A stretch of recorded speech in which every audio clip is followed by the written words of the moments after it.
জালে জঙ্গল 2 বছর আগের অস্ত্র উদ্ধারের যে মামলা তাতে গ্রেফতার তৃণমূলের প্রাক্তন কাউন্সিলর। খুনের মামলার আগেই জেল খেটেছেন তিনি, আর এবার অস্ত্র উদ্ধারের মামলায় জালে জঙ্গল।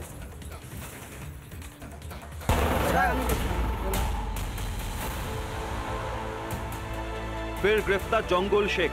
এক সময়ের কাটোয়ার ত্রাস প্রাক্তন তৃণমূল কাউন্সিলর জঙ্গল শেখকে গ্রেফতার করল পুলিশ। বৃহস্পতিবার জেলার রায়গঞ্জের রুদ্রাক্ষণ গ্রাম থেকে তাকে আটক করা হয়, পরে গ্রেফতার। 2023 সালে কাটোয়ায় অস্ত্র উদ্ধারের মামলা। এই মামলায় মূল চক্রী হিসেবে ওঠে জঙ্গলের নাম। সম্প্রতি তার ছেলে সাদ্দাম শেখকে গ্রেফতার করে পুলিশ। তখন থেকেই গা ঢাকা দিয়েছিল জঙ্গল, এবার জালে। কি কেস আছে, কি না আছে, কি জন্য জামিনে ছিল, আবার কি জন্য ধরলেন, সম্পূর্ণ পুলিশ প্রশাসনের বিষয়, বা ওনারাই বলতে পারবেন, ওনাদের বিষয়। জুলাই মাসে বিস্ফোরণে কেঁপে ওঠে কাটোয়ার রাজুয়া গ্রাম। মৃত্যু হয় একজনের। ওই ঘটনায় নাম জড়ায় জঙ্গলের, কারণ রাজুয়া এলাকার পাশেই রয়েছে অজয় নদীর বালি খাদান। সূত্রের খবর, এই বালিঘাটগুলি একসময় চালাতো কাটোয়ার 13 নম্বর ওয়ার্ডের তৃণমূলের প্রাক্তন কাউন্সিলর জঙ্গল শেখ। খুনের মামলায় গ্রেফতার হয় সে। দীর্ঘদিন জেল খাটে। জেল থেকে মুক্তি পাওয়ার পর বালিঘাটগুলির পুরনো রাজত্ব ফিরে পেতেই কি মরিয়া হয়ে পড়েছিল জঙ্গল শেখ? সেই প্রশ্নটা ওঠে। এও অভিযোগ ওঠে, বালি খাদান দখল করতেই বহিরাগতদের এনে বোমা বাঁধার কাজ করাচ্ছিল জঙ্গল শেখ। এহেন জঙ্গল, অস্ত্র ও বোমা পাচারের মামলায় ফের আইনের জালে। রিপাবলিক বাংলা।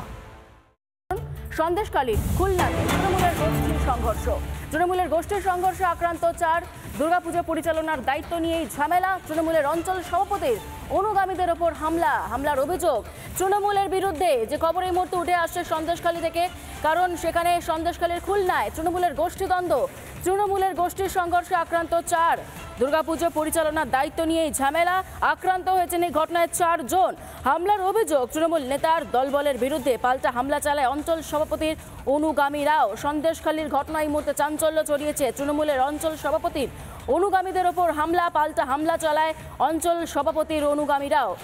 দুর্গাপুজো পরিচালনার দায়িত্ব নিয়েই ঝামেলা, এবং যার জেরে 4 জন আক্রান্ত হয়েছেন বলে জানতে পারা যাচ্ছে। ফের গোষ্ঠী সংঘর্ষ তৃণমূলের প্রকাশ্যে সন্দেশখালী। এই সন্দেশখালী থেকে একাধিক অভিযোগ উঠেছে, এবং সেই সন্দেশখালীতে এবার দুর্গাপুজো নিয়েই পরিচালনার দায়িত্ব নিয়ে ঝামেলা।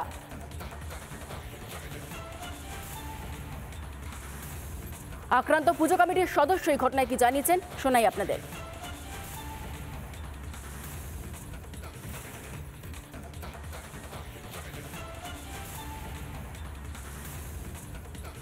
আমরা দক্ষিণ খোলা 5 নম্বর থেকে আমরা থানায় গিয়েছিলাম, বিডিও অফিসে